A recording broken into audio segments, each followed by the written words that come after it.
మేము టీజర్ చూసాము. ట్రైలర్ చూసాక we were surprised with your character. So మీరు కూడా ఇందాక నేను ఎప్పటి నుంచో వెయిట్ చేస్తున్నాను ఒక యాక్షన్ క్యారెక్టర్ రావాలి అని అనుకుంటున్నారు. ఓన్లీ ఇన్వెస్టిగేషన్ పార్ట్ పరంగా ఇందులో యాక్షన్ ఎలిమెంట్స్ కూడా ఏమైనా ఉన్నాయా మీ పరంగా? లేదు హేమ గారు, యాక్షన్ పరంగా ఎక్కువ లేదు.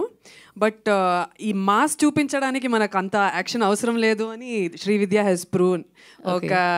ఒక లీడ్ క్యారెక్టర్కి ఎంత మాస్, ఎంత విజిల్ మూమెంట్స్ రైటింగ్లోనో డైలాగ్లోనో ఇవ్వగలిగే టాలెంట్ శ్రీవిద్య గారికి ఉంది.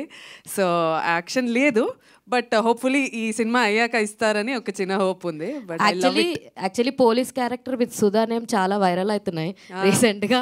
సరిపోదా శనివారంలో కూడా సుధా క్యారెక్టర్ కి మంచి స్కోప్ వచ్చింది. మీ క్యారెక్టర్ కూడా బాగుండాలని కోరుకుంటున్నా. యాక్చువల్లీ మీరు చెప్పేశారు like dream role like Vijayashanti గారు అని చెప్పి మీరు చెప్పేశారు. That's the reason I don't want to ask again, but I can say all the very best for your character.